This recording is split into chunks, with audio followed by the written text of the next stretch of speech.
Đứng lại. Cô là ai? Cô có thể thông hành không? Tập đoàn Lý Thị không phải nơi ai cũng có thể vào được. Tôi cũng không ngờ, hiện tại vòng vốn đang gặp vấn đề. Tiền lương sắp không trả nổi, mà tập đoàn Lý Thị vẫn là nơi cao cấp, mà tôi không thể vào đấy. Cô là ai vậy mà dám nói tập đoàn Lý Thị chúng tôi? Tôi sao? Chỉ là đánh giá khách quan về cái tên khốn đó thôi. Cô là Lý Thanh. Lý Thanh, cô dám nói chúng tôi như vậy sao? Cút đi, hỗn láo. Đánh chó cũng phải nhìn chủ. Tôi đây chính là đang đánh hai con chó các anh đấy. Ôi trời ơi, là ngọn gió nào mang cô Lý thổi tới đây vậy? Phòng trước đây của cô Lý đang được dùng làm nơi để đồ, dùng rất là thoải mái đấy. Hay là cô về trước đi, không có chỗ để tiếp đón cô. Tôi nhớ, cho dù tôi không phải đại tiểu thư của tập đoàn Lý Thị, tôi cũng vì công ty đã viết rất nhiều kế hoạch, lấy về không ít dự án lớn. Bây giờ tôi vẫn chưa nghỉ việc. Quản lý, anh nói những lời này bị người khác nghe thấy được, có lẽ sẽ thấy anh vô tình lắm đấy. Tập đoàn Lý Thị không có một đồng nào là cổ phần của cô. Ở đây giả vờ làm đại tiểu thư gì chứ? Vậy bây giờ tôi chính thức thông báo cho cô. Lý Thanh, cô bị sa thải, mau biến đi. Muốn tôi biến? Vậy trước tiên anh hãy ký quyết định sa thải này rồi hãy nói. Theo lý thuyết, anh phải bồi thường cho tôi gấp 3 lần, cộng thêm nữa bản vẽ thiết kế trước đây. Theo quyền tác giả, nó cũng phải là của tôi. Ôi, Lý Thanh nhà, bây giờ cô nghèo đến mức phải đến tập đoàn Lý Thị để xin ăn sao? Cô hỏi những nhân viên ở đây xem, ai có thể đòi 1 đồng nào từ Lý Thị hả? Tôi theo họ người đó. Người làm công phải có sự tự giác của người làm công. Anh cũng thật là con chó ngoan của Lý Tổng. Đừng quên, trong mắt Lý Tổng, anh cũng chỉ là một người làm công. Nói không chừng ngày nào đó anh sẽ bị cuốn gói cút đi đấy. Cô nói gì đấy? Chị Thanh Thanh, chị có sao không? Cái thể loại gì vậy chứ? Dám đổ lỗi cho Lý Thị. Cái thể loại gì vậy chứ? Dám đổ lỗi cho Lý Thị. Ai đang quay phim? Mau tắt đi, mọi người mau xem đi. Lý Thị đánh đập nhân viên bị lộ lên top tìm kiếm rồi. Mấy người còn dám xem sao? Mau tắt đi. Giám đốc à, bây giờ mọi người trên khắp đất nước đều biết đến anh rồi. Mau nói xin chào với mọi người ở trong kênh trực tiếp đi này. Lý Thanh, Lý Thanh, con tiện nhân này. Bây giờ tôi chính thức nộp đơn kiện anh và Lý Thị. Các người bị nghi ngờ vi phạm luật lao động trong thời gian dài, xúc phạm đến nhân viên công ty. Nhân viên bị các anh ép buộc phải rời đi. Bây giờ đã cung cấp đủ bằng chứng, sẵn sàng liên hợp lại cùng nhau kiện tập đoàn Lý Thị mấy người. Tôi nghĩ nếu không có gì bất ngờ xảy ra, người kế tiếp bị tập đoàn Lý Thị đưa ra quyết định sa thải chính là giám đốc anh rồi. Có lẽ mọi người đều giống với tôi, thức khuya tăng ca để theo kịp tiến độ của dự án. Chị Thanh Thanh, chị nói đúng. Chúng tôi đã thức khuya để tăng ca mỗi ngày, còn phải chịu những lời mắng chửi của cấp trên. Đồng lương ít ỏi kiếm được cũng không nhận được. Chúng tôi không có đường lui, cho nên chúng tôi chỉ có thể bị công ty lợi dụng, bóc lột sức lao động. Hôm nay, nếu như không phải chị Thanh Thanh kéo tôi lại, thì tôi đã nhảy từ trên lầu của công ty Lý Thị xuống rồi. Nhưng mà điều này thì có ảnh hưởng gì đến Lý Thị đâu chứ. Ngày mai tìm vài người lao công đến dọn dẹp sạch sẽ, mọi người vẫn sẽ quay lại làm việc như thường. Vậy nên chúng ta không thể hành động bồng bột. Tôi sẽ cùng với những đồng nghiệp đã bị sa thải cùng nhau đối đầu với Lý Thị. Nếu như mọi người có bằng chứng, có thể liên hợp với tôi cùng nhau chống lại Lý Thị.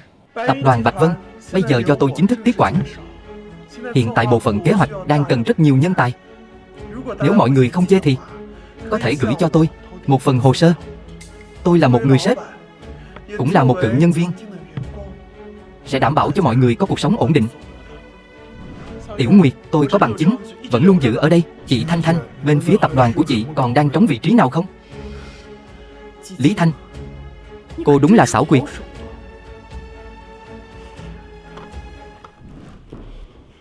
Không ổn rồi Lý Tổng.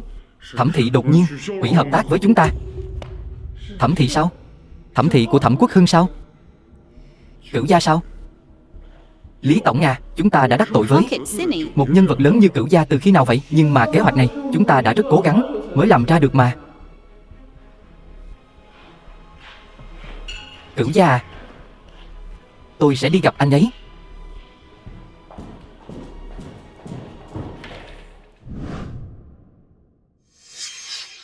Cửu Gia không phải người mà Lý tiểu thư muốn gặp là có thể gặp đâu. Thậm chí cô cũng không thể lên tầng cao nhất. Hay là cứ quay về đi. Sao cô lại có thể lên tầng cao nhất của tập đoàn Thẩm Thị vậy? Người có quyền này còn không đếm nổi một bàn tay đó.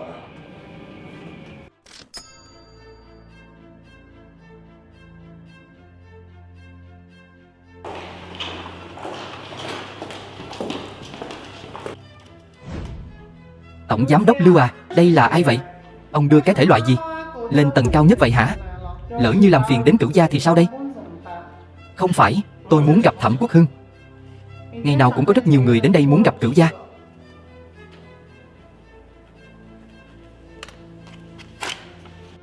Lấy số rồi thì phải xếp hàng. Chắc phải đợi đến 3 năm sau mới đến lượt cô đó. Thư ký của Cửu Gia chính là kiểu người này sao? Sao lại có thể thiếu tôn trọng người khác đến vậy? Bảo vệ.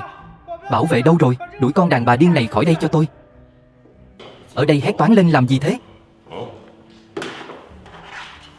Phu nhân, sao cô lại đến đây? Phu nhân sao? Tôi phải ra ngoài một chuyến, giúp tôi liên hệ với tài xế. Được. Sao cô lại đến đây? Cửu Gia à, thật sự xin lỗi.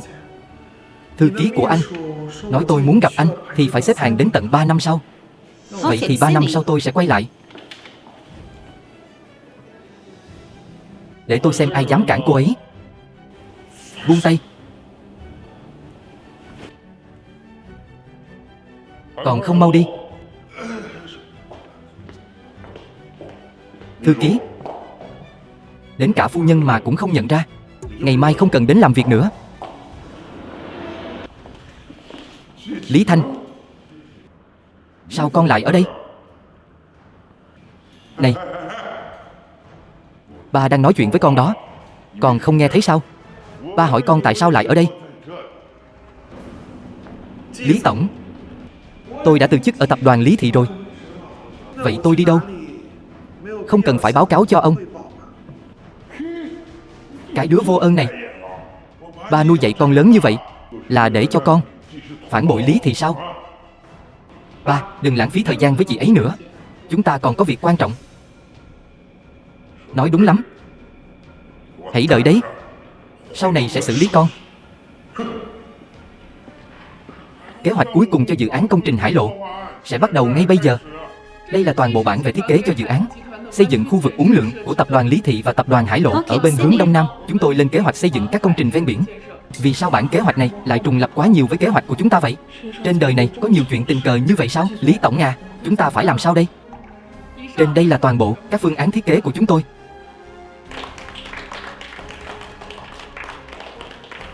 Được đó, mỗi khía cạnh đều rất chi tiết và toàn diện.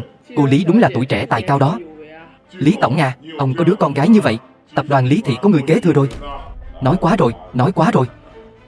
Thế hệ trẻ vẫn phải học hỏi nhiều hơn từ thế hệ trước. Cũng không biết là sau này có cơ hội này nữa hay không. Khiêm tốn rồi, người tiếp theo, tập đoàn Bạch Vân.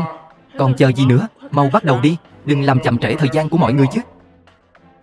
Lý tiểu thư, nếu như còn không bắt đầu nữa, sẽ coi như cô đã rút lui khỏi cuộc đua này đó. Tôi có thể từ bỏ tư cách ứng cử này. Nhưng trước khi tôi từ bỏ tư cách tranh giành hạng mục này, tôi vẫn hy vọng mọi người hãy cùng xem bản thiết kế của chúng tôi nhé. Cái này chắc là có đến 80% trùng khớp rồi. Loại cạnh tranh không lành mạnh này sao có thể xảy ra ở tập đoàn Hải Lộ được chứ? Lý Thanh, bà nuôi con lớn thế này rồi là để con sao chép bản thiết kế của công ty sao? Ra đây để làm trò cười à? Ba ơi, ba đừng tức giận mà. Lý Thanh trước đây làm việc ở Lý Thị, giống ý tưởng cũng là điều bình thường mà. Lý tiểu thư, mời cô về cho. Sau này Hải Lộ cũng sẽ không hợp tác với Bạch Vân lần nào nữa. Tập đoàn Bạch Vân bị hủy bỏ tư cách cạnh tranh. Lý Tổng, sau này hợp tác vui vẻ nhé. Hợp tác vui vẻ? Chúng ta không thể vì một số người nào đó làm ảnh hưởng đến tâm trạng hợp tác của chúng ta được. Lý Tổng, chuyện này phải làm sao đây?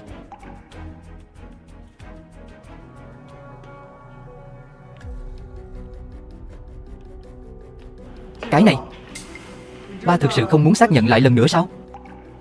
Sao con còn chưa đi nữa?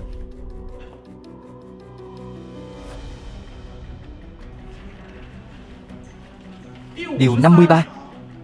Nếu bên B xảy ra tranh chấp về quyền sở hữu và có hành vi sao chép, tiết lộ thông tin ảnh hưởng đến uy tín và tiến độ dự án của bên A, bạn sẽ phải trả những khoản bồi thường thiệt hại cao ngất trời. Lý Thanh, cô lại đang làm cái quái gì vậy?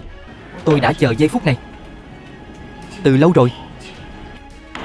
Người đâu? Đuổi nó ra ngoài. Người của tôi chắc là đã từ tập đoàn Lý Thị quay lại rồi. Anh ấy sẽ mang theo một món đồ không thuộc tài sản của công ty. Trên bàn của Lý Ngọc khi tôi còn làm việc ở Lý Thị, đó là quyển sổ phác thảo của tôi và mang đến đây. Em gái, em không có khả năng làm bản thiết kế nhưng mà lại có không ít mưu đồ. Nói là vứt hết đồ của tôi đi, nhưng lại lén giấu đi món đồ quý báu của tôi. Cô đừng có ngậm máu phun người. Đó là quyển sổ thiết kế của tôi. Đó là lý do tại sao cô đã bí mật lấy nó ra và xem lại toàn bộ cả đêm trước ngày tranh dự án, để tránh ngày hôm sau lên sân khấu làm trò hề. Lý Ngọc, không phải cô nói bản thiết kế này đều là do cô làm sao? Cô phải chịu trách nhiệm pháp lý đó. Em gái, mọi người đều đang cho em một cơ hội để tự mình chứng minh sự trong sạch đó. Sao vậy? Muốn tôi giúp cô không? Cô ba à, máu ba đã hút từ tập đoàn Bạch Vân. Con sẽ khiến cho ba nôn ra từng chút một. Phu nhân ơi, cô muốn đi đâu vậy? Hay là tôi đưa cô đi nhé? Thôi không cần đâu. Phu nhân ơi, mấy ngày nay Cửu gia không chọc cô tức giận mà cô bỏ đi như thế này. Vậy thì Cửu gia sẽ lấy mạng tôi thật đó. Buổi phát sóng trực tiếp trước đây của tôi không phải đã bùng nổ rồi sao? Bây giờ đoàn làm phim mời tôi đến tham gia chương trình giải trí đó. Tôi cũng thấy rất thú vị nên mới đi. Trời ơi, cậu mau tránh ra. Tôi phải đi rồi. Phu nhân ơi. Phu nhân đâu? Tôi muốn dùng bữa trưa cùng với cô ấy. Hay là để tôi làm phu nhân của anh đi.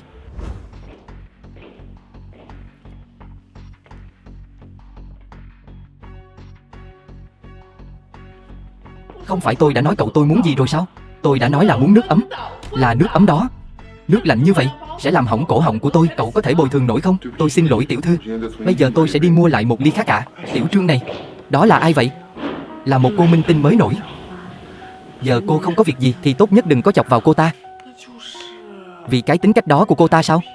Không chỉ vì tính khí của cô ta đâu, mà còn bởi vì cô ta họ Thẩm nữa. Thẩm sao? Đại tiểu thư Thẩm gia theo đuổi sự nghiệp diễn xuất sao? Lý tiểu thư à, đợi một lát nữa cô cùng nhóm với Thẩm Thi Thi. Cô ta sẽ tiến hành giám định các cổ vật tại hiện trường.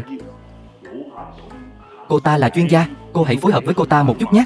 Đây không phải là nhắc Tào Tháo thì Tào Tháo sẽ đến sau. Này cô, tôi đang nói chuyện với cô đó, cô không nghe thấy sao? Tôi cứ tưởng mọi người đều biết chữ hết rồi chứ. Lý Thanh, mặc dù cô đã leo lên được giường của anh Quốc Hưng, nhưng căn bản là không ai thừa nhận thân phận của cô cả. Cô đừng nghĩ đến việc xuất hiện trước công chúng trong chương trình để thu hút sự chú ý của anh Quốc Hưng nữa. Xin hỏi, cô là ai vậy nhỉ? Thẩm Quốc Hưng căn bản không hề nhắc gì đến cô với tôi cả. Tiểu thư à, buổi trực tiếp sắp bắt đầu rồi. Lý Thanh, chúng ta cùng chờ xem. Món đồ cổ cuối cùng lần này là của một trong những nhà sưu tập tư nhân trẻ nhất trong giới nghệ thuật cổ. Chủ tịch của tập đoàn Thẩm Thị, anh Thẩm Quốc Hưng. Sao ở đâu cũng có anh ấy hết vậy? Hiện vật này là một bảo vật của hoàng tộc. Người ta nói rằng nó được hoàng đế nhà hạ tặng vì thiếp thất yêu quý của mình. Một bộ trang sức và đồ trang điểm. Người ngày nay thật sự biết nói lung tung. Một thứ tầm thường như thế này mà cũng không ngại nói là báu vật hoàng tộc nữa chứ. Tiếp theo xin mời chuyên gia và khách mời giải thích cho mọi người câu chuyện đằng sau của di vật. Anh Quốc Hưng quả nhiên có con mắt tinh tường. Nhìn hoa văn được chạm khắc sống động như thật, mà nó còn được bảo quản rất tốt, hoàn toàn không có dấu vết đã bị sử dụng qua. Ôi, sao cái này bị hỏng rồi? Nhớ khi còn nhỏ, anh Quốc Hưng thường đưa tôi đến buổi đấu giá chơi. Mua nhiều đồ quá rồi, có chút không nhớ rõ nữa. Anh Quốc Hưng đem nó lên chương trình, có lẽ là muốn làm tôi ngạc nhiên. Cô Lý, dù là những người hoàn toàn không biết gì về lịch sử, có lẽ cũng nhận ra rằng những món đồ này có giá trị không nhỏ. Đúng vậy. Tốt lắm. Cô là người ngoài ngành. Không hiểu, tôi cũng không trách cô. Ý tôi nói là chất lượng của món hàng giả này cũng khá tốt đấy. Cô có ý gì? Vương cung đại hạ, quả thật có món bảo vật như vậy, không sai. Nhưng món này, họa tiết hoa văn trên bề mặt đã lỗi thời từ lâu rồi, không phù hợp với thẩm mỹ hoàng gia thời đó. Ý cô là đường chủ tịch của Thẩm thị lấy đồ giả lên chương trình sao?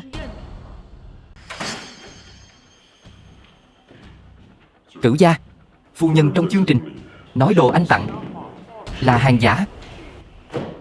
Rất tốt. Ý cô là gì? Nói chuyện thì phải có trách nhiệm đấy. Cô có tầm nhìn hạn hẹp, chắc là chưa thấy đồ tốt bao giờ. Đồ anh Quốc Hưng tặng cho tôi, làm sao có thể là hàng giả chứ? Cô ấy là ai? Anh quên rồi sao? Cô ấy là người em họ ở xa của anh. Khi còn nhỏ hay đến nhà anh, nhất định bắt anh phải chơi với cô ấy. Anh thấy phiền quá, mắng cô ấy khóc luôn đấy. Cô Thẩm, có thể cô đã hiểu lầm ý tôi rồi. Ý tôi là chiếc hộp trang điểm này là hàng giả. Nhưng tôi không nói. Anh Thẩm, gửi món bảo vật tới là hàng giả. Lấy cái tay bẩn thỉu của cô ra. Đồ quý giá như vậy là thứ cô có thể chạm vào sao? Chắc là anh Thẩm đã đùa với mọi người thôi. Đây mới là bảo vật thật sự. Họa tiết hoa dây quấn, một đôi trâm cài tóc với phụ kiện đung đưa. Hộp trang điểm này chỉ là hàng giả mà thôi. Phu nhân thật thông minh. Thanh Thanh, chị cũng thật là lợi hại. Là kịch bản đạo diễn đưa cho sao? Đạo diễn này có thể cho Thẩm gia đại tiểu thư bị mất mặt như vậy sao? Có lý. Cô ấy trở thành chủ đề nóng nhất trên mạng rồi, luôn bắt nạt mọi người trong đoàn phim. Tôi cũng sắp chịu không nổi rồi. Cút đi. Cút hết đi. Cút hết cho tôi đi. Cô Thẩm, tôi cũng không biết chuyện gì đang xảy ra. Anh ấy không có nói cho tôi biết. Có thể là anh Quốc Hưng muốn làm tôi ngạc nhiên. Bây giờ, lập tức đuổi Lý Thanh ra khỏi nhóm đạo diễn. Cô Thẩm, hiện tại lượt tìm kiếm sắp bùng nổ rồi. Bây giờ mà đuổi cô ấy, mọi người đều sẽ biết chuyện gì xảy ra đấy. Vô dụng. Một đám vô dụng. Hết thuốc chữa. Lý Thanh, tôi tự có cách làm cô bị đuổi khỏi chương trình. Không sao chứ? Không sao. Cảm ơn anh. Tôi là Trần Hạo. Gần đây bận quá, vẫn chưa thể chính thức làm quen với cô. Cảm ơn anh. Tôi là Lý Thanh. Anh Hạo, xin lỗi nhé. Em không nhìn thấy. Không sao, tôi còn phải quay phim nên đi trước đây. Được. Cô lại làm trò gì nữa đây? Cô thật dữ quá đi. Chưa nổi tiếng đã bắt đầu tỏ ra kiêu ngạo rồi.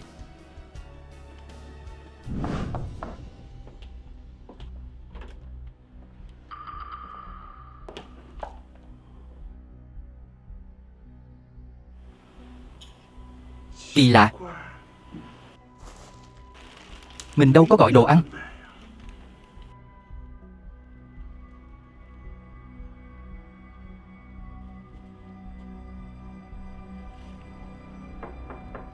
Xin chào, đồ ăn để sai phòng rồi, tôi để lại ở cửa nhé. Này, cô Lý. Ồ, có lẽ là để sai rồi. Cảm ơn. Không có gì. Thật kỳ lạ.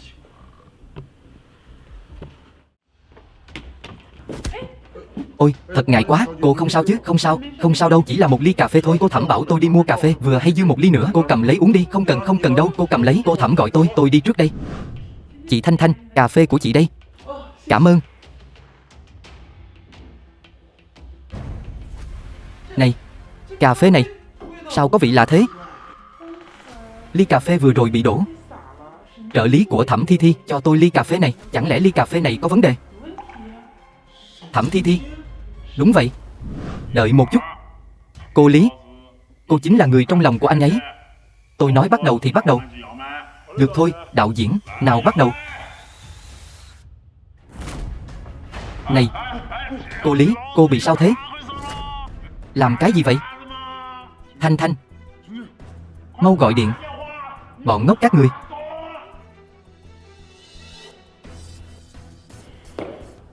Lý Thanh, để rồi xem. Cửu gia, cái tin tức này nổi lên đột ngột như vậy, chắc chắn có sự hiểu lầm gì đó. Cô ấy tài giỏi như vậy, làm sao có thể là hiểu lầm chứ? Mời vào. Anh Trần, anh đã xem chủ đề tìm kiếm chưa? Lý tiểu thư à, cô không phải là người của showbiz này, nên có thể không biết rõ. Trong ngành, loại tin đồn vô căn cứ này nhiều vô số kể. Nếu như cô để ý đến từng cái một thì cô sẽ vô cùng mệt mỏi đó. Nhưng mà tôi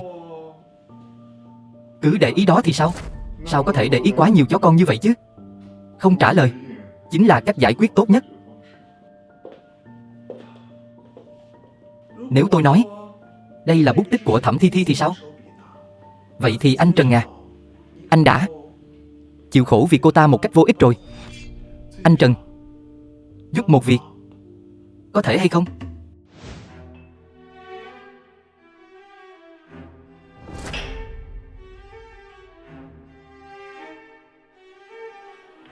Cửu gia, hay là tôi đi điều tra thử nhé.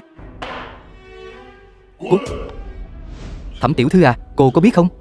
Hiện tại ở khu vực xung quanh phim trường đã bị người hâm mộ của Trần Hạo vây đến mức nước cũng không thể chảy qua được. Bọn họ đều tức điên lên rồi. Trứng thối đã chuẩn bị sẵn sàng cả rồi, chỉ chờ Lý Thanh xuất hiện là sẽ ném vào cô ta.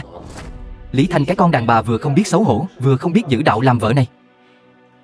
Tìm mấy tay săn ảnh, chụp vài tấm hình là cô ta đã mắc câu rồi. Chỉ bằng thủ đoạn này mà cô ta cũng muốn gia nhập giới giải trí sao? Chỉ có Thẩm tiểu thư mới có thể xứng đôi với Cửu gia thôi. Dám làm ảnh hưởng danh tiếng Trần Hạo, còn dám tham gia chương trình tạp kỹ sao? Cô chán sống lắm rồi. Mau mau quỳ xuống xin lỗi đi. Ở đây toàn là camera giám sát. Mấy người vì Trần Hạo mà làm những chuyện bất hợp pháp, không muốn vào tù thì tránh ra. Ai vi phạm pháp luật chứ? Chúng tôi chỉ muốn dạy cho cô một bài học thôi. Mấy người đàn ông to xác các anh. Thích Trần Hạo sao? Thích Trần Hạo. Trần Hạo thì sao chứ? Chúng tôi chính là người hâm mộ của Trần Hạo. Đừng nói nhảm với cô ta nữa. Chúng ta lên.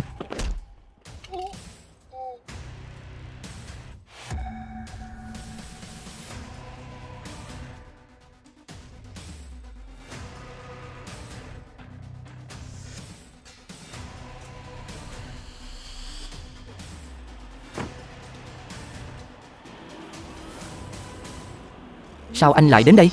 Tình cờ đi qua thôi. Lý tiểu thư, là cô báo công an phải không? Đúng. Mấy người hâm mộ này có ý muốn tấn công tôi. Quá trình cụ thể toàn bộ đều được camera giám sát ven đường ghi lại. Cô báo công an khi nào vậy? Giả vờ vô hại, chờ người sập bẫy. Đây là cái bẫy do cô bày sẵn sao? Cảm ơn anh nhé.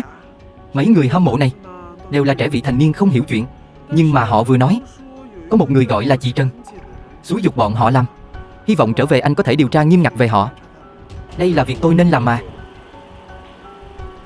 Cửu gia, tôi cần đi đến chỗ quay chương trình gấp. Anh có thể cho tôi đi nhờ xe được không? Cửu gia, cảm ơn anh đã đưa tôi đến đây. Tôi đi trước nhé. Không có gì khác muốn nói sao? Không phải là anh không muốn nghe tôi giải thích hay sao? Cô, tối hôm nay tất cả mọi chuyện đều sẽ kết thúc.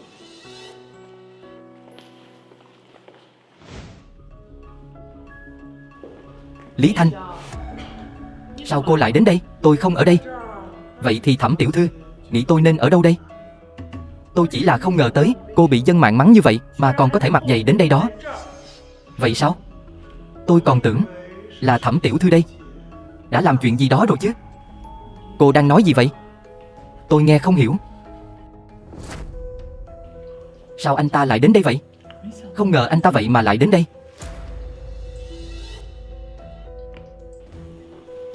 Anh Quốc Hưng, sao anh lại đến đây? Sao anh lại đến đây vậy? Tôi đến xem thử. Kịch hay mà cô nói. Lại gặp nhau rồi. Lý tiểu thư, chỗ tôi có một tin xấu đây. Có muốn nghe một chút hay không? Lý Thanh, đây chính là kịch hay mà cô nói sao?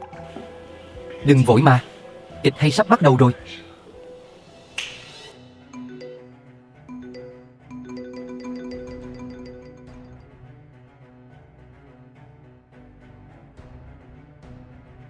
Lý Thanh cái con đàn bà vừa không biết xấu hổ, vừa không biết giữ đạo làm vợ này. Tìm mấy tay săn ảnh, chụp vài tấm hình là cô ta đã mắc câu rồi. Chỉ bằng thủ đoạn này mà cô ta cũng muốn gia nhập giới giải trí sao? Chỉ có Thẩm tiểu thư mới có thể xứng đôi với Cửu gia thôi. Cậu nhẹ nhàng chút đi, cậu làm tôi đau đó. Thẩm tiểu thư, thủ đoạn này của tôi có giống với cách cô đã làm không? Lý Thanh, con đàn bà thúi. Vẫn còn chưa kết thúc sao? Lý tiểu thư à, sao cô còn đánh người nữa? Bà Trần à, bà bị nghi ngờ xúi giục người chưa thành niên phạm tội. Mời bà đi với chúng tôi một chuyến. Dừng tay, tôi xem ai dám động vào bà ấy. Thẩm tiểu thư, cứu tôi với. Thẩm tiểu thư, bằng chứng rõ ràng. Bà có muốn nói gì nữa hay không? Là cô ta không vừa mắt Lý Thanh, bảo tôi kêu một vài người hâm mộ dạy cho Lý Thanh một bài học để hả giận. Tôi có bằng chứng của cô ta. Bà đang nói nhảm cái gì vậy hả? Dừng tay. Cửu gia, anh cứu tôi với. Không phải là cô ta đang cố tình làm mất mặt anh trước mọi người sao? Bắt nạt Lý Thanh vợ của tôi, đó mới chính là đang làm mất mặt tôi đó. Đi, thả tôi ra.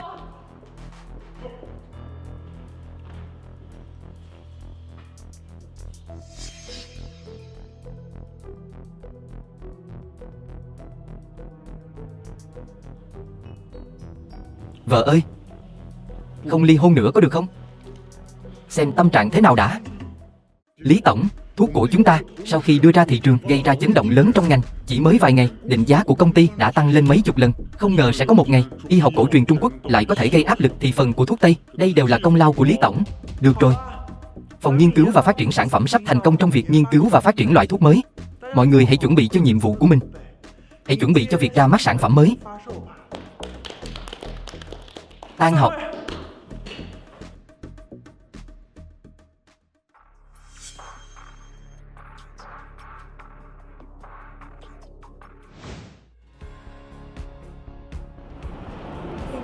Chị ơi, mua hoa đi. Nếu em không bán hết, ba em sẽ đánh em đấy. Được.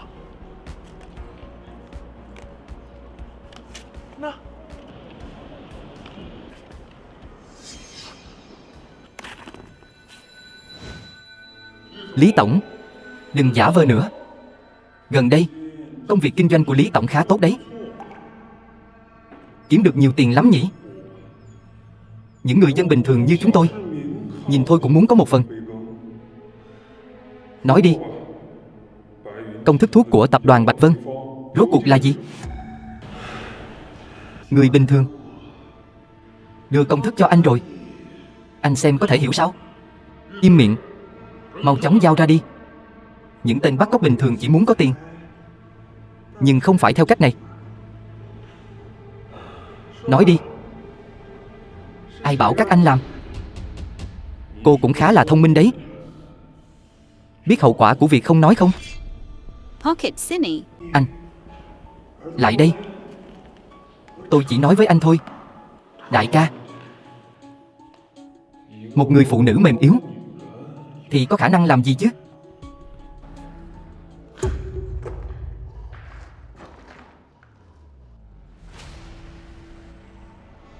Mùi gì vậy? Cô làm cái gì vậy hả? Bạch Vân, nghiên cứu và phát triển của dược phẩm. Nói đi, ai cử các anh tới? Hoa thị. Dược phẩm.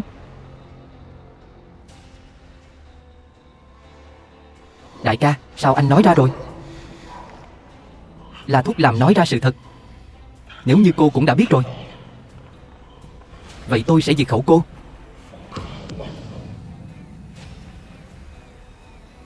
Tôi xem ai dám đụng vào cô ấy. Cửu gia, đụng vào người của tôi, không muốn sống nữa sao? Còn không mau cút đi. Đợi đã. Đụng vào người của tôi, không phải trả giá sao? Cửu gia, tôi muốn cái chân đó.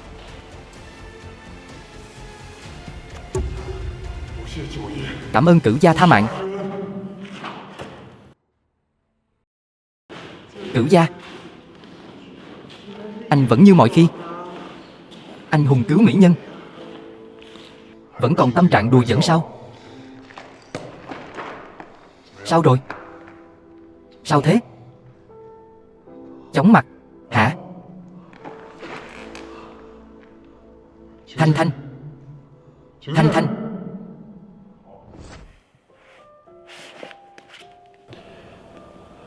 Nước.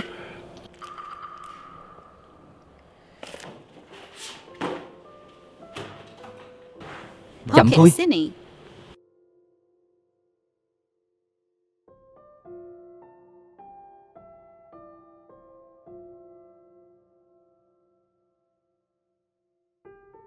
Cô ngất xỉu làm tôi sợ quá đi mất. Tôi đã giấu thuốc độc trong răng. Xem như xử được 1.000 kẻ thù thì mình cũng ảnh hưởng 800. Có tác dụng phụ không? Cửu gia, xem ra anh đã bị dọa đến sợ quá rồi.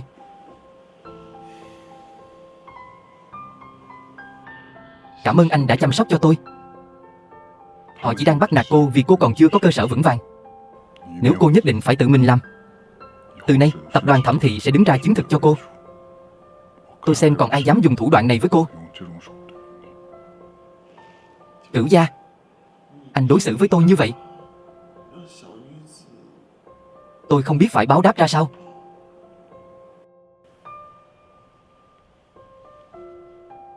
Cô là người phụ nữ của tôi. Việc này là bổn phận và trách nhiệm của tôi đối với cô. Chẳng lẽ chúng ta không phải là mối quan hệ giữa bác sĩ và bệnh nhân sao? Vậy cô có muốn đi kiểm tra kết quả điều trị của mình ngay bây giờ không?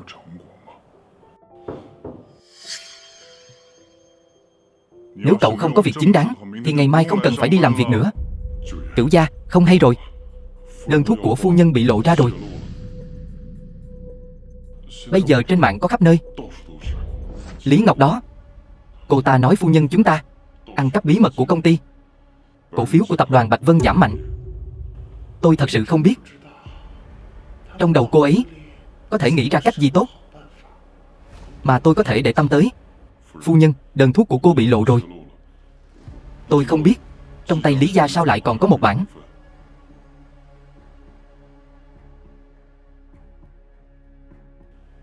Họ chỉ còn mấy trò xảo quyệt này thôi.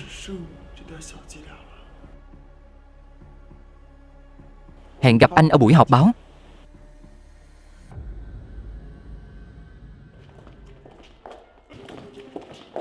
Công thức bí mật của Bạch Vân đã bị lộ, cô nghĩ sao? Bà cô từng nói cô và tập đoàn Lý Thị vẫn luôn duy trì liên hệ mật thiết. Có thật sự là vậy không? Cổ phiếu của tập đoàn Bạch Vân liên tục giảm. Cô có gì muốn nói không?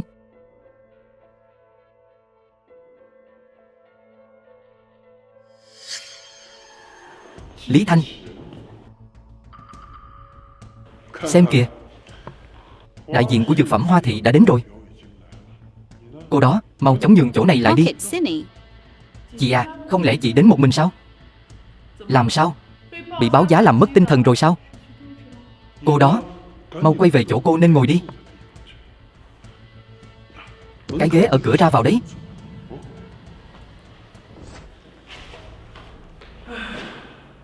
Thẩm Minh Khánh, bây giờ cậu đã tìm được chỗ dựa mới rồi thì cáo mượn oai hùng sao? Thật mất mặt Thẩm gia mà.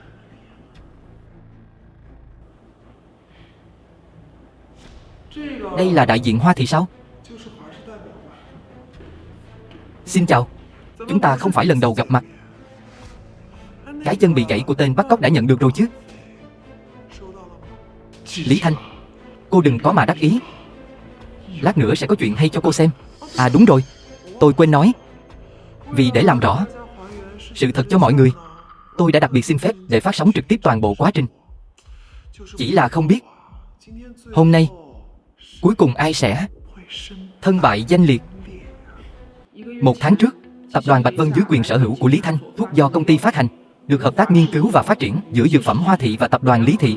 Bằng sáng chế thuốc A được nộp đơn xin cấp, được tổ chức chuyên môn đánh giá là có độ tương đồng cao. Lý tổng, cô có gì muốn nói không? Điều trị bệnh tim mạch, thuốc đặc hiệu An Tâm Khang cho các triệu chứng như đau thắt ngực và các triệu chứng khác. Đúng thật là tập đoàn Bạch Vân chúng tôi độc lập nghiên cứu và phát triển. Thuốc bằng sáng chế A3487 đã qua kiểm định. Với An Tâm Khang của tập đoàn Bạch Vân, về việc phối trộn nguyên liệu và quy trình sản xuất. Quả thực có nhiều điểm tương đồng. Các đồng nghiệp đều biết, phát triển các loại thuốc mới sẽ cần đến toàn bộ nhân lực của công ty, cả tài nguyên vật chất và tài chính. Có thể mất đến vài chục năm cũng là điều bình thường. Lý Thanh, cô còn trẻ như vậy. Công ty vừa mới chuyển đổi gần đây, làm sao có thể trong vài tháng đạt được kết quả của hàng trăm người nỗ lực cả đời làm việc. Chị à, tôi biết là chị muốn tự mình mở công ty, nhưng mà chị cũng không thể trộn đồ của tập đoàn Hoa Thị chứ. Quá trình nghiên cứu và phát triển thuốc phức tạp như vậy, làm sao mà cái công ty nhỏ bé này của chị có thể hoàn thành nó một cách độc lập được chứ? Các vị, tôi có thể cung cấp tất cả các bản ghi hình của camera giám sát về Lý Thanh trong những năm làm việc tại tập đoàn Lý Thị, và cả bằng sáng chế thuốc sớm hơn đơn xin cấp bằng sáng chế của An Tâm Khang nữa. Các vị à, bằng sáng chế số A 3487, thời gian nộp đơn là đầu tháng 5. Còn thời gian nộp đơn xin cấp bằng sáng chế của An Tâm Khang là đầu tháng 6. Lý Thanh, cô còn gì muốn nói nữa không?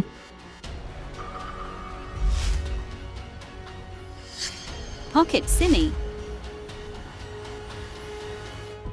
Công thức trong tay của bọn họ quả thực là công thức của An Tâm Khang. Tôi quả thực cũng từng đảm nhiệm chức vụ ở Lý Thị. Lý Thanh, hôm nay, nếu như cô không ở trước ống kính dập đầu xin lỗi những nhân viên nghiên cứu mà cô đã ăn cắp ý tưởng, thì tất cả mọi người ở đây sẽ không tha thứ cho cô đâu. Lý Thanh, cô có xứng đáng với những người đã dành cả đời để nghiên cứu về thuốc không? Công ty xấu xa chỉ có thể làm ra những liều thuốc độc cho mọi người uống thôi. Lý Ngọc à, cô và mấy người bạn của cô đúng là chó khó bỏ tật gặm xương mà. Lý Thanh, bỏ cái dáng vẻ đồ nhà quê chửi bóng chửi gió kia của cô đi. Đây là buổi họp báo, tôi làm chứng. Lý Tổng không bao giờ để người khác tham gia nghiên cứu và phát triển. Lần nào lấy ra cũng là hàng đã hoàn thiện, không hề có ai tham gia vào quá trình nghiên cứu phát triển. Đây chính là phẩm chất làm người của Lý Thanh đó. Ngay cả nhân viên của cô ta cũng chủ động chạy ra đây để làm chứng đó. Lý Tổng à, chúng tôi có lý do hợp lý để nghi ngờ rằng cô đã đánh cắp kết quả nghiên cứu thuốc của công ty chúng tôi. Sau cuộc họp báo, tôi sẽ kiện cô. Được rồi, mấy người nói xong chưa? Đến lượt tôi nói rồi. Nếu như công thức mới đã bị lan truyền khắp nơi, thì tôi cũng không ngại cho mọi người xem thêm vài cái nữa.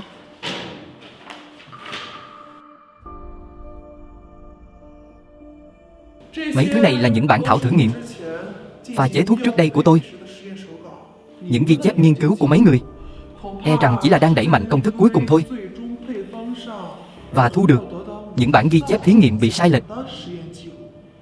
Tuy nhiên, đây không phải là yếu tố quan trọng nhất. Lý Thanh, chú ý lời nói của cô đó. Có biết vì sao lời nói dối của mấy người lại giống như bong bóng không? Thế là vỡ nát rồi.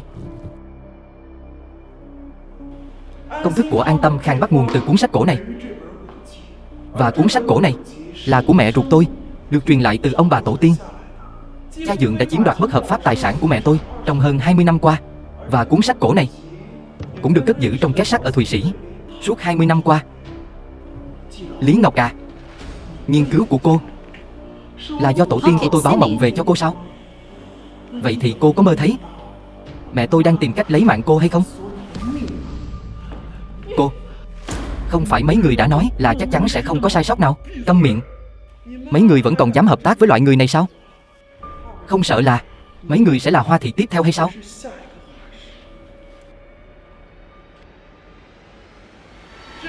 Đây là đơn kiện của tôi. Bây giờ đến lượt mấy người rồi. Lý tiểu thư, sau khi kết thúc họp báo, cổ phiếu tập đoàn Hoa Thị liên tục bị rớt giá. Cô nghĩ gì về điều này? Cô thực sự không chấp nhận lời hòa giải ngoài tòa án và muốn tống người thân của mình vào tù sao? Sau khi công thức bị rò rỉ, cô sẽ làm gì?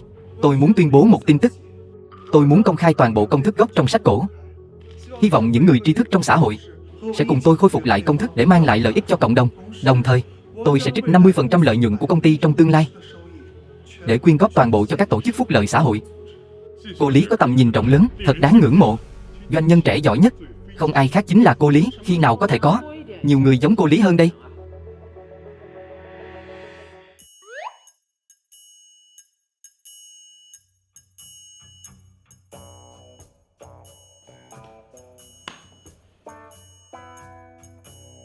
Cửu gia, Thanh Thanh, sao vậy? Cởi ra đi.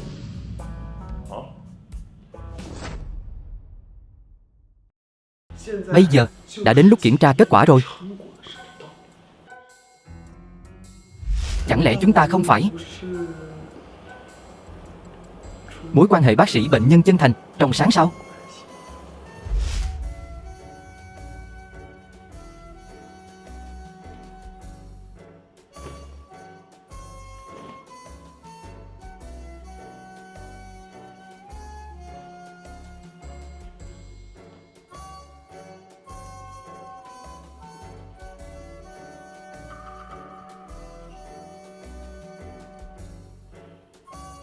Thế nào? Cô có hài lòng với kết quả điều trị của mình không? Cũng không tệ đó. Chuyên tâm khám cho tôi chút đi.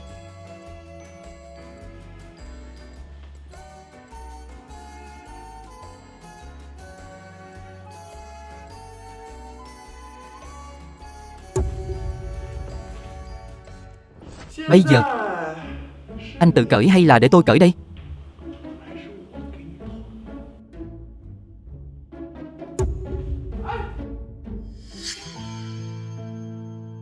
Hổ không gầm nên coi tôi như mèo bệnh sao? Cửu gia à, bây giờ anh có cảm thấy cơ thể của mình rã rời hay không? Có chút yếu ớt.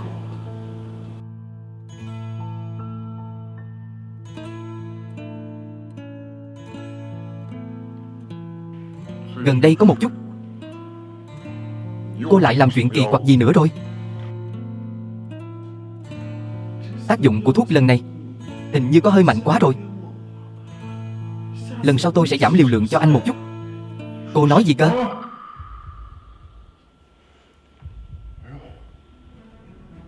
Tim có chút đau đó. Đây cũng là tác dụng phụ sao? Cái này. Pocket Cửu City. gia à,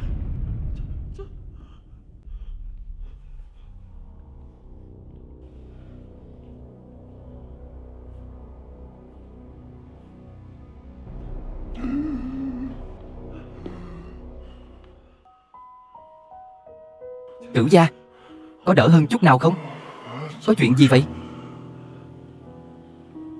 Cô lại làm gì nữa rồi? Không lẽ do cái viên hồi xuân đơn đó phát huy tác dụng sao? Chuyện này, Lý Thanh ơi là Lý Thanh. Cô đúng là Phan Kim Liên bỏ thuốc để che giấu ý định xấu mà. Phan Kim Liên cái gì chứ? Tôi là Đại Hạ.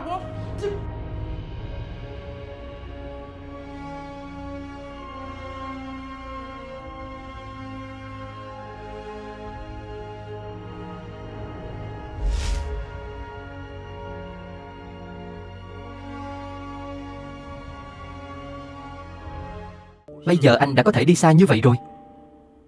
Không hổ là cô vợ thần y của anh. Không chỉ chữa khỏi chân cho anh, mà còn tẩm bổ cho thận của anh nữa. Đó là tất nhiên. Anh cũng không xem thử em là ai. Em chính là thần y đại nhân đó. Có phải em không nỡ đánh mất danh hiệu Thẩm phu nhân không? Anh cũng không có nói khi chân khỏi hẳn rồi sẽ ly hôn với em mà. Chỉ có anh biết nói thôi à.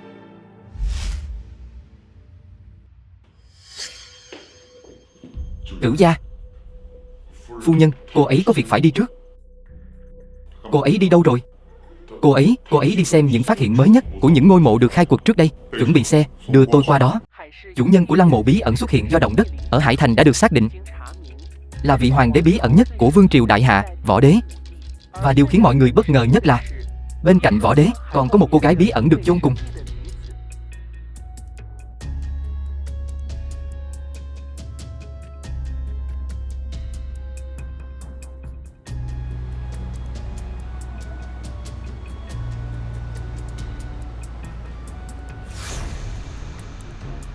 Lý tiểu thư, cô không thể vào được, tránh ra.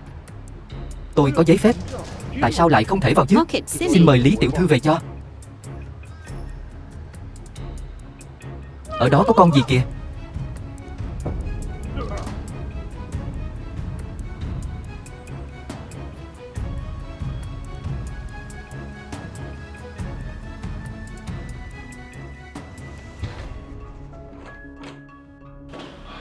Đang định gọi cô luôn đây, mau đến xem. Căn cứ vào những ghi chép trong mộ, cặp ngọc bội song ngư này có khả năng giao tiếp với đất trời. Nhìn đi, tôi đã nói là trong y đúc mà. Miếng ngọc bội này cũng coi như là bảo vật quốc gia rồi. Giao tiếp với đất trời sao? Đây không phải chỉ là một miếng ngọc bội bình thường thôi sao?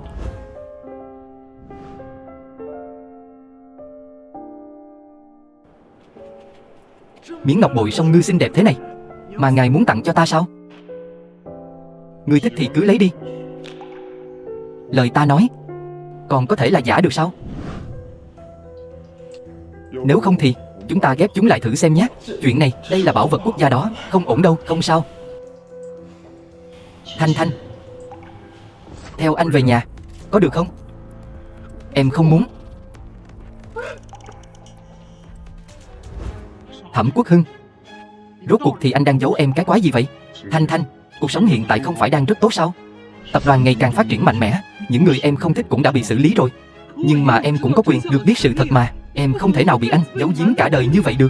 Em có dự cảm việc hai chúng ta quen biết nhau chắc chắn không phải là sự trùng hợp. Cửu gia, cho dù anh có quyền thế đến mức nào thì em cũng nhất định sẽ điều tra ra sự thật. Em muốn xuống xe. Nếu anh còn không mở cửa nữa thì em sẽ nhảy xuống xe đó.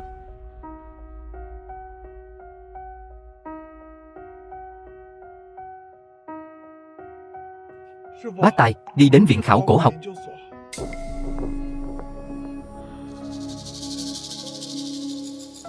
Lý Thanh, tôi muốn cô phải đền mạng.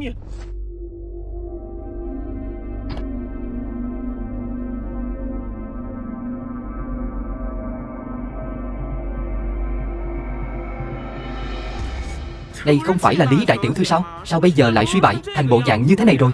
Sao tập đoàn Lý Thị lại không đưa tiền để bảo lãnh cô ra ngoài đi nhỉ? Mấy cô không xem tin tức sao? Tập đoàn Lý Thị đã bị phá sản và được Thẩm gia mua lại rồi. Bây giờ Lý tổng bị chọc tức đến mức phải nhập viện. Nghe nói trước cửa phòng bệnh còn có một đám con hoang cãi nhau ồn ào đòi chia gia sản đó.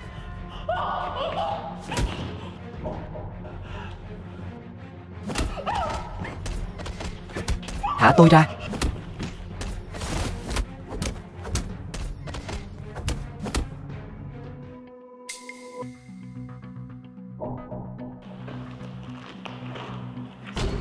Còn không mau tỉnh dậy. Cô muốn làm gì? Cô đang thắc mắc là làm sao mà tôi ra ngoài được chứ gì? Nếu muốn trách thì trách cô, đã động đến miếng bánh của quá nhiều người rồi đi. Tôi được bảo lãnh ra ngoài rồi. Bọn họ thả tôi ra ngoài chỉ vì một mục đích, đó là mượn tay của tôi, trừ khử cái con khốn chướng mắt cô đó. Toan rồi. Thuốc bột tự vệ của mình đâu rồi? Chắc cô đang tìm thứ này nhỉ? Chút thủ đoạn này của cô tôi còn chưa rõ sao? Tôi đã dọn sạch sẽ lúc lục soát cô rồi. Tôi hận không thể lấy mạng cô ngay bây giờ. Cô đã lấy đi hết những thứ thuộc về tôi. Những thứ đó đáng lẽ phải thuộc về tôi. Là cô đã ép tôi trở thành bộ dạng như bây giờ.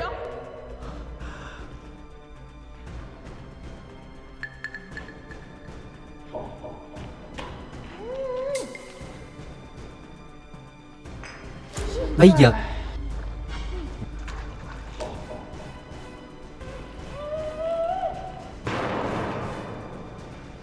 không còn gì cả. Nếu như là trước đây cô quỳ xuống cầu xin tôi thì tôi còn có thể tha cho cô một mạng. Nhưng mà bây giờ,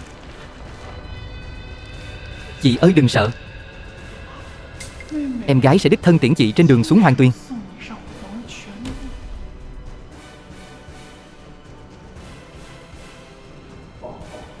Lý Thanh, tôi muốn cô chôn cùng với tôi.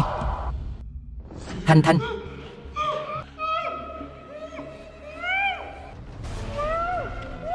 Thanh Thanh, Thanh Thanh ơi, cẩn thận, đi bán muối hết cho tôi.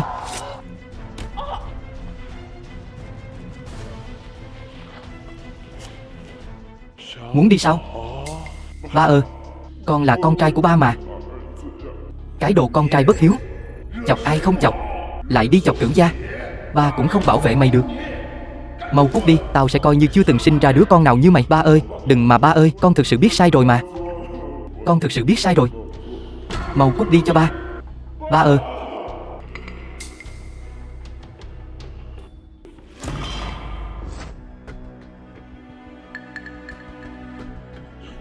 Con đàn bà thúi cô hại tôi thảm rồi. Anh là một thằng ngu. Nếu không phải vì anh là người của Thẩm gia thì đến đánh giày cho tôi cũng không xứng. Giờ cô quay về xem thử. Ở Lý gia không còn thứ gì thuộc về cô cả. Anh cũng về nhà hỏi thử xem anh có còn xứng mang họ Thẩm không. Hôm nay đừng ai mơ có thể đi khỏi đây. Ai cũng đừng hòng đi được.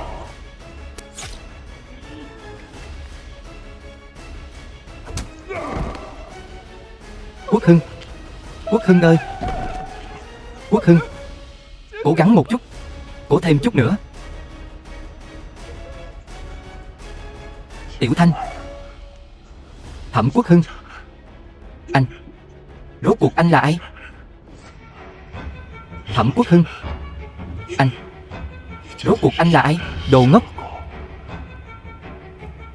Không phải là em đã có đáp án rồi sao?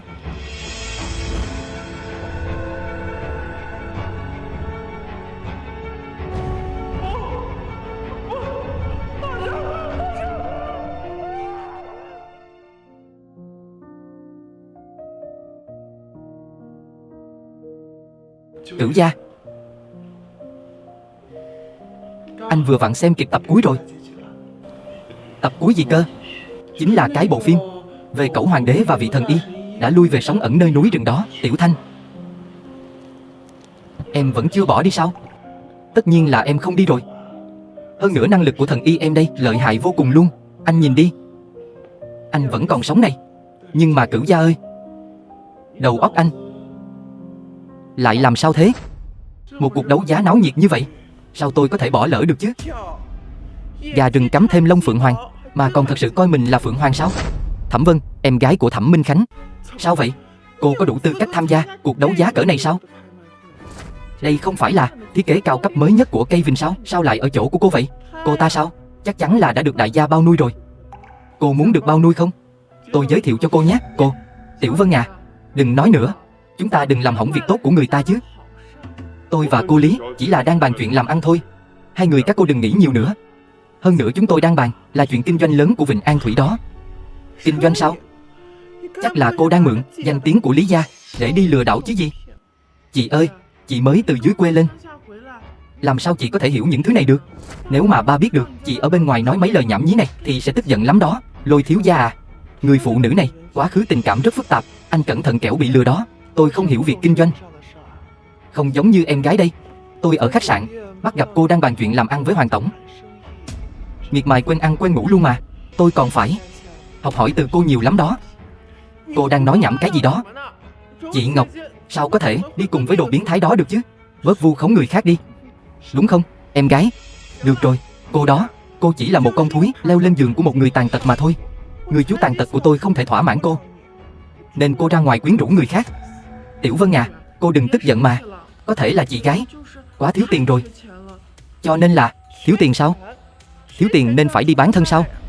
Lý tiểu thư à, Lôi thiếu gia chơi chán cô rồi. Pocket Tôi sẽ giới thiệu thêm cho cô nhị thiếu gia của Trương gia. Nhị thiếu gia hơn 50 tuổi rồi, hào hoa phong nhã, rất hợp với cô đó. Xuất sắc như vậy sao? Vậy thì cô giữ riêng cho mình dùng đi. Cảm ơn cô. Tiểu Vân, tôi là người vợ được cưới hỏi đàng hoàng của Cửu gia, cũng là bậc cha chú của cô. Tôi cần phải thay anh ấy dạy cho mấy đứa nhóc nhỏ chi thứ không biết cách ăn nói các cô một bài học. Còn có, đừng để cái lũ không ra gì như các cô hủy hoại danh tiếng của Thẩm gia. Mặt tôi, mặt của tôi đây thành thạo một số kỹ năng y khoa. Xem ra một vài bộ phận giả của Thẩm tiểu thư đây cũng sắp phải sửa lại rồi đó. Vậy nên tôi đã tặng thêm cho cô một phần quà lớn miễn phí. Háo hức mong chờ lần gặp nhau kế tiếp của chúng ta đó. Người đâu rồi? Mau đến đây đi. Đứng đực ở đó làm gì? Mau lên đi. Thưa Thẩm phu nhân, xin cô sắp xếp ạ. Tôi có chút mệt rồi. Giải quyết hai người họ đi. Buông ra, buông tôi ra.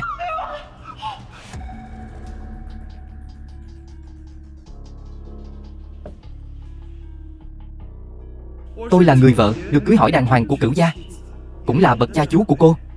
Tôi cần phải thay anh ấy dạy cho mấy đứa nhóc nhỏ chi thứ không biết cách ăn nói các cô một bài học. Còn nữa, đừng để cái lũ không ra gì như các cô hủy hoại danh tiếng của Thẩm gia. Ở những nơi tôi không nhìn thấy cũng rất bảo vệ tôi đó chứ. Thẩm Vũ, sau này không cần xuất hiện ở Bắc Kinh nữa. Khoan đã. để tôi xem ai dám động vào em gái tôi. Em gái à, em ổn chứ? Anh. Mặt của em. Ưu tiên việc gấp trước đã, mau đưa cô ấy đến bệnh viện đi. Đúng rồi, Thẩm Minh Khánh. Tôi cho anh đi rồi sao? Lý Thanh. Tôi biết là cô thích tôi, vì yêu sinh hận. Nhưng tôi nói cho cô biết tôi chỉ thích Ngọc Ngọc thôi. Một người đàn bà độc ác như cô, tôi thậm chí chỉ nhìn một cái thôi cũng không thèm nhìn, còn muốn bước chân vào Thẩm gia chúng tôi nữa chứ. Tôi khinh. Hóa ra cái cô Lý Thanh này muốn làm người thứ ba. Kết quả không thành. Chú ý lời nói của cậu đi. Mặt của em đều trách anh. Mặt em đau quá đều tại vì anh đã thích Ngọc Ngọc. Chính vì thế mà mới hại em như vậy. Hóa ra là em gái đã cướp bạn trai của chị gái sao? Nhìn cô ta yếu đuối như vậy, không ngờ lại thâm hiểm như vậy. Hôm nay tôi chỉ là đến tham gia đấu giá thôi. Ba người các cô, đừng lãng phí thời gian của tôi nữa. Mau cút đi. Chúng ta đi.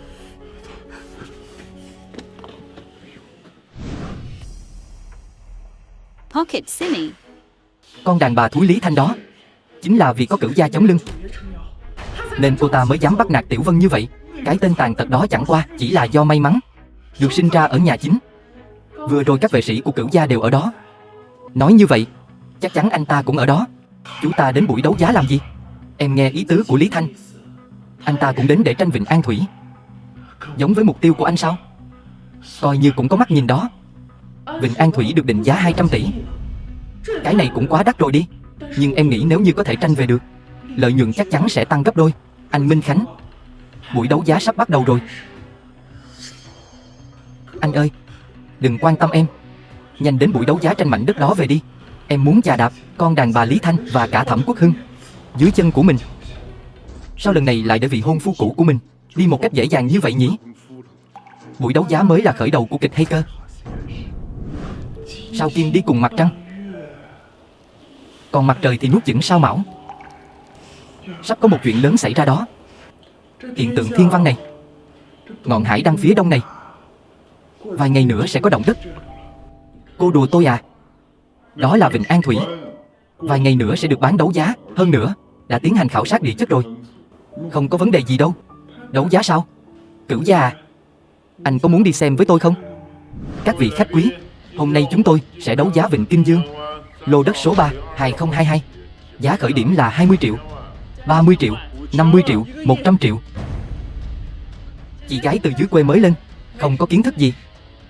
Cửu gia, à sao anh không dạy chị ta một chút đi? Cái loại đất như Vịnh Kinh Dương này, cái loại đất như thế này, chỉ xứng dùng làm bãi rác thôi.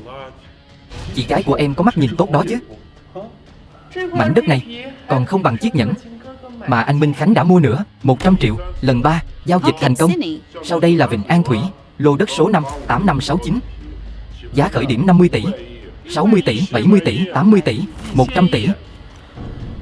Để xem khi nào Thẩm Quốc Hưng sẽ ra tay. 130 tỷ,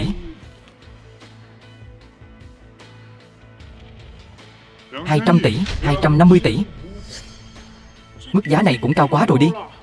Đúng đó, không ngờ à, tài chính của Thẩm Minh Khánh lại mạnh như vậy. Thẩm Minh Khánh bây giờ to gan rồi nhỉ, còn dám tranh đồ với tôi nữa. Thẩm Cửu gia à, ở trong buổi đấu giá đương nhiên là phải so sánh dựa trên thực lực chứ. Chú nói coi có phải không? 260 tỷ, 270 tỷ, 280 tỷ, 300 tỷ. Thẩm Cửu gia, cháu xem chú lấy gì tranh với cháu đây?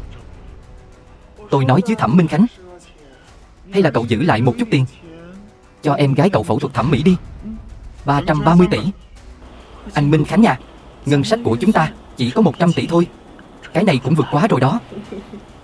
Sao vậy em gái? Nếu như bình thường em tiêu ít tiền của Minh Khánh một chút, nói không chừng cái mảnh đất này biết đâu sẽ là của hai người rồi đó. Hai vị đã nhường rồi. Cô, anh Minh Khánh à, em đại diện cho tập đoàn Lý Thị đầu tư vào anh 100 tỷ. Ngọc Ngọc à, 350 tỷ.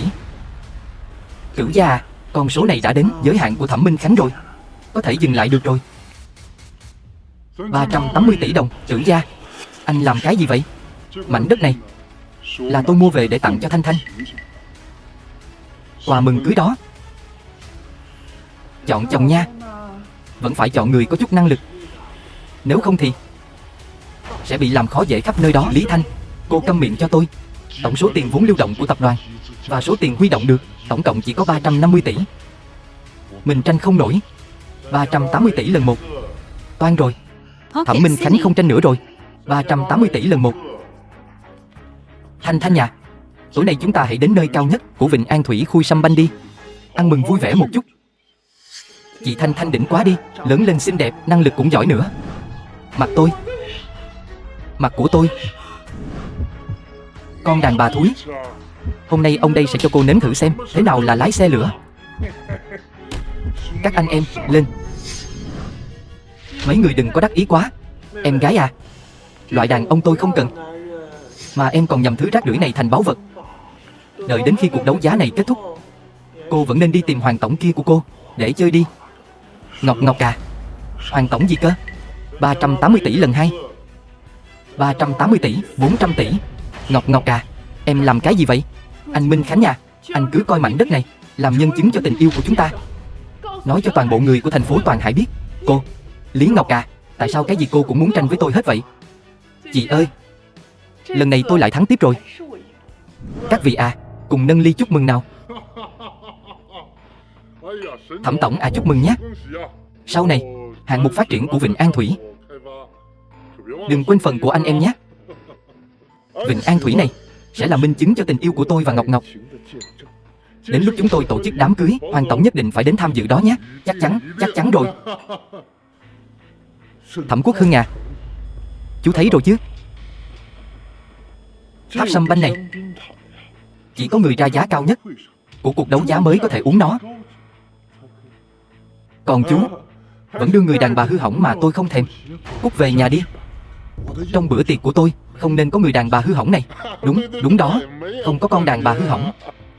Tôi khuyên mấy người không nên vui mừng sớm như vậy. Kịch hay vẫn còn ở phía sau đó.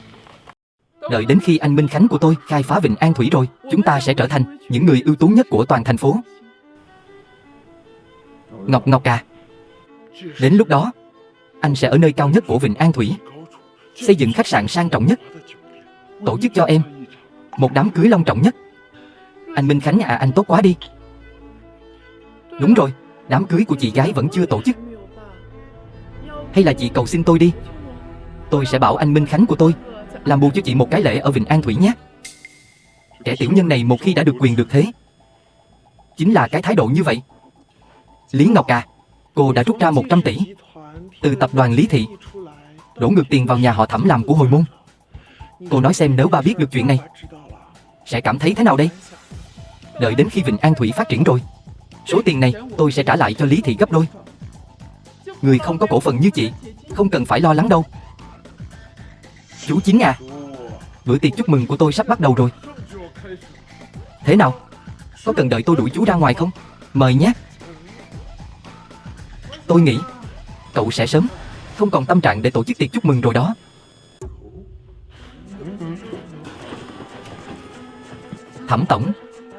Thẩm tổng ơi. Thẩm tổng ơi, không ổn rồi. Vịnh An Thủy xảy ra động đất rồi. Cậu nói gì cơ? Vịnh An Thủy sao có thể xảy ra động đất được chứ? Không thể nào. Là thật đó Thẩm tổng. Cũng đã lên tin tức rồi ạ. Hiện tại giá của mảnh đất này đang liên tục giảm. Các chuyên gia đều cho rằng khu đất này không thích hợp để khai phá. Vịnh An Thủy thực sự có động đất rồi. Mảnh đất 400 tỷ coi như tiêu tùng rồi.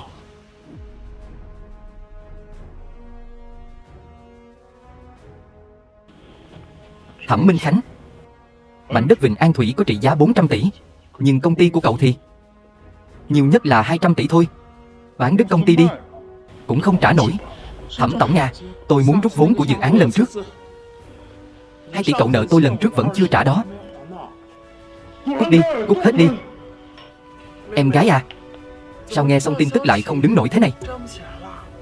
Cút đi, không cần cô giả vờ tử tế. Đâu có giả vờ. Tất cả mọi chuyện ba đều nghe hết rồi. Con vậy mà lại dám động vào 100 tỷ tiền của công ty. Không đâu, nói chính xác là 200 tỷ cơ. Ở trong cuộc đấu giá Lý Ngọc đã nói rồi. Cái này nha, là minh chứng cho tình yêu của cô ta và Thẩm Minh Khánh đó. Có phúc cùng hưởng, có họa cùng chia. Cô câm miệng đi. Ba à, không phải như vậy đâu ba à. Mày là cái đồ ăn cháo đá bát. Tao sinh ra mày, nuôi mày bao nhiêu năm nay, mà mày lại làm như vậy sao? Tao đánh. Cút đi. Nhìn cái chân này của anh cũng không còn vấn đề gì nữa nhỉ?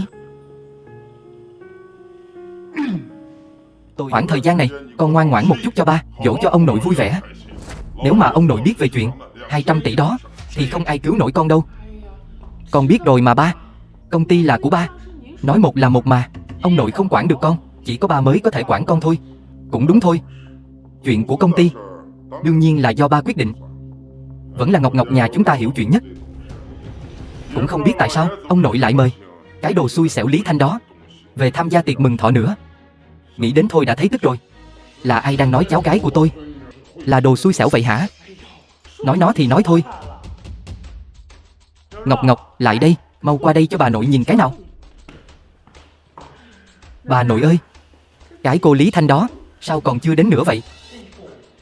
Quan tâm cái đồ sao chổi đó làm gì? Đồ sao chổi? Không phải là nói đến là sẽ đến sao? Ông nội, bà nội, Lý Thanh, đừng nghe bà nội cháu nói nhảm. Đến đây. Chỉ cần người được mừng thọ vui vẻ là tốt rồi. Bà đoán xem cháu đã chuẩn bị quà gì cho bà. Món quà mà cháu gái yêu quý chuẩn bị cho bà. Bà nội thích hết. Lý Thanh, cô đã chuẩn bị món quà gì cho tôi vậy? Hay là cứ xem món quà của cháu gái yêu quý của bà trước đi. Bà nội, cháu biết là bà thích hương kim nhang, nên cháu đặc biệt bái sư Tố Tâm. Cháu đã học hương đạo hơn 1 năm rồi. Sư phụ của cháu đã làm lại hương kim nhang từ các công thức làm hương cổ xưa. Hương thơm lâu không tan, nghe nói còn có công dụng làm đẹp da nữa. Ngọc Ngọc làm cho bà tấm hương này, như vậy thì bà có thể mang theo bên mình rồi. Má Trương à,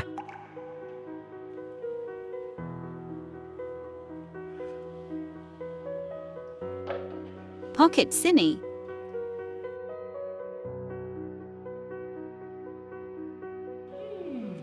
thơm thật đó nha.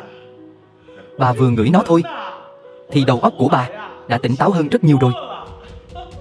Mọi người mau truyền cho mọi người ngửi thử đi.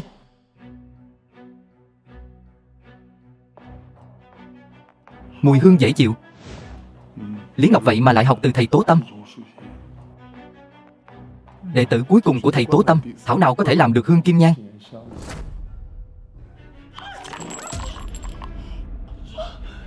Bà nội, hương cháu làm cho bà. Lý Thanh, đồ sao chổi cô. Đây là hương thơm cổ xưa mà đại sư Tố Tâm đã làm lại cho tôi. Trên đời chỉ có một cái thôi. Ngọc Ngọc đã tốn rất nhiều công sức mà cô lại làm hỏng của nó. Cô lấy cái gì để đền cho tôi đây? Ôi vợ à, bà tức giận như vậy làm gì? Miếng hương bài này lại mua thêm 1 miếng nữa là được rồi. Ông nội à, ông không biết gì cả. Sư phụ không hề để lại bất kỳ ghi chép nào cả. Miếng hương bài này sợ là đã không còn cái nào khác nữa. Bà nội ơi, bà đừng tức giận ảnh hưởng đến sức khỏe. Cháu tin là chị gái không phải cố ý tại bữa tiệc làm mọi người mất vui đâu à. Bà thấy là cô ta cố ý đó. Được rồi, tôi tin tưởng Thanh Thanh. Con bé không phải cố ý đâu. Miếng hương bài này tôi sẽ bồi thường thay con bé. Ông nội à, miếng hương bài này thật sự không phải do cháu làm vỡ mà. Quy trình sản xuất hương bài được tạo thành từ mùi hương, thêm vào bột dính, nước và các chất phụ gia khác. Sau khi trải qua lọc mài và thấm mùi hương, cuối cùng được phơi khô, tách khuôn và thành hình. Trải qua rất nhiều trình tự như vậy nên kết cấu rất cứng cáp, không dễ bị làm hỏng. Tôi lấy đâu ra sức lực lớn đến nỗi có thể dễ dàng làm vỡ nó như vậy chứ? Không tin thì mọi người có thể bẻ thử xem. Quả thực cái này bẻ tới bẻ lui cũng không gãy, chứ đừng nói là ngã. Con thì biết cái quái gì chứ? Con mới từ dưới quê lên thành phố được vài năm thôi. Con biết cái gì gọi là cổ hương sao? Tôi nghĩ lỡ như có ai đó đã cố ý làm hỏng, khiến hương bài có vết nứt từ trước đó rồi, đê dài nghìn dặm cũng vỡ vì tổ kiến. Đến lúc đó nhẹ nhàng ngã một cái, nó sẽ vỡ vụn dọc theo những vết nứt đã bị giở trò trước đó. Nếu như tôi đoán không lầm thì bề mặt này có vết lõm, lại rất trơn và sạch sẽ, nhưng bên trong lại rất thô. Đó chính là do việc làm này mà tạo thành. Cô nói lời này là có ý gì? Ý cô là tôi cố tình làm hỏng hương của đại sư Tố Tâm sao? Hơn nữa, những gì cô nói là vô căn cứ. Đừng có ở đây mà tỏ ra nguy hiểm. Những gì tôi nói có căn cứ hay không? Cô có thể đi tìm các chuyên gia để kiểm tra thử. Tôi nghĩ ở nơi mọi người đều nhìn thấy, tôi không thể trong thời gian ngắn như vậy dùng vật sắc nhọn để cào xước hương bài, rồi sau đó lại đập vỡ nó. Hơn nữa mọi người cũng biết đấy, trước giờ tôi không ở Lý gia. Vậy nên cô nói đi, có phải cô cố tình gài bẫy hại tôi không? Bà nội, bà nhìn cô ta kìa, cô ta vừa ăn cướp vừa la làng còn đổ oan cho cháu nữa. Bà nội ơi, cô cút ra ngoài cho tôi. Thôi mà đủ rồi. Không phải chỉ là một miếng hương bài thôi sao? Mấy người có cần làm quá lên như vậy không hả? Bà nội, miếng hương bài này tốt nhất là nên đập vỡ đi. Lý Thanh, sao cô lại độc ác như vậy chứ? Lý Thanh, nếu như cô còn như thế nữa thì cô đừng hòng bước chân vào Lý gia nửa bước. Cháu vẫn chưa nói xong mà bà nội ơi. Ý của cháu là nếu như bà dùng miếng hương bài này rồi thì tiệc mừng thọ năm sau sợ rằng sẽ thành đám tan mất. Cô xui xẻo. Bà nó ơi, bà sao vậy? Lý Thanh, cho dù bà nội không thích cô cũng không thể ác độc mà trù ẻo bà nội chứ. Thanh, ông nội à, cháu chỉ nói sự thật mà thôi. Miếng hương mà Lý Ngọc mang về, nó có vấn đề. Những nguyên liệu trong miếng cổ hương này, ví dụ như hoắc hương, đương quy, bạch chỉ, có rất nhiều điểm tương đồng với y học cổ truyền Trung Quốc. Nhưng trong quá trình phối hương, nếu như xuất hiện một vài sự xung đột của các nguyên liệu thì sẽ sản sinh ra một vài tác hại không lường trước. Tôi không muốn hại bà nội. Đây là công thức tạo hương của đại sư Tố Tâm mà, sao có thể có vấn đề được chứ? Hơn nữa, sao cô có thể vừa nhìn thôi thì biết ngay có vấn đề chứ? Bởi vì tôi đã sử dụng chỗ này và cả chỗ này nữa, trùng hợp là cô đều không có. Nhưng mà nếu như cô có thể chuẩn bị tất cả nguyên liệu trong công thức tạo hương này cho tôi thì tôi có thể làm lại nó ngay tại đây cho mọi người xem.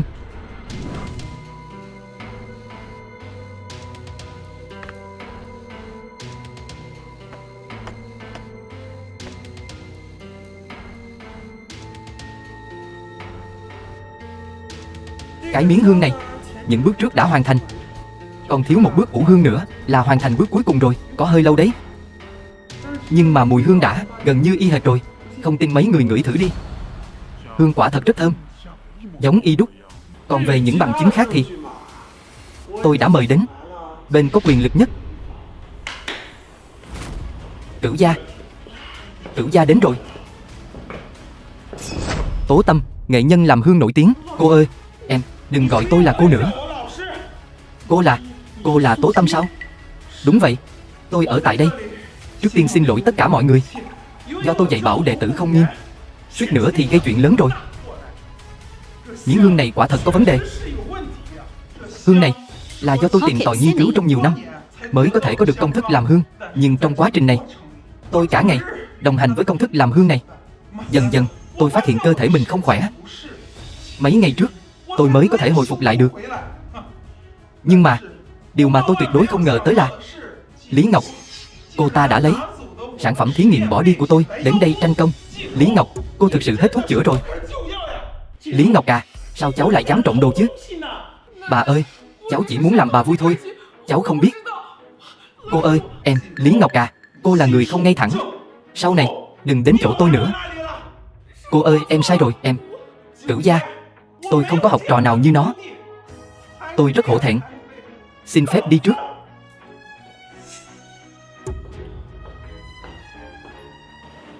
Ông nội ơi, đây là viên thuốc bí truyền mà cháu tự tay làm, là món quà mừng thọ mà cháu tặng cho bà nội, có tác dụng rất tốt cho tim và cơ thể. Ở thời điểm quan trọng còn có thể cứu một mạng.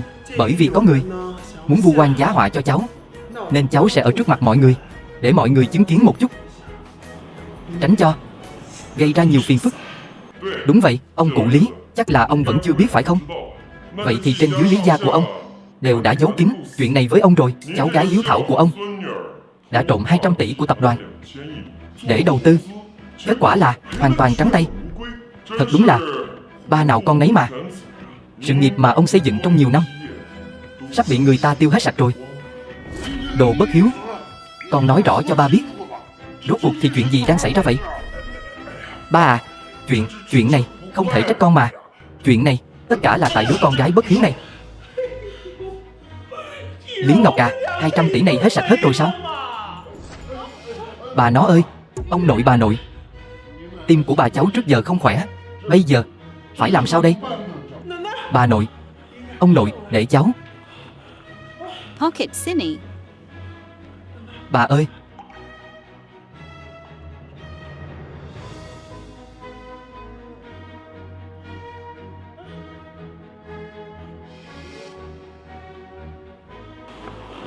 ông nội, sau này nếu có trường hợp khẩn cấp, chỉ cần uống một viên. Nếu như mọi người ở đây đều không chào đón tôi, vậy thì tôi đi trước nhé. Ông nội à, hai người chú ý giữ gìn sức khỏe.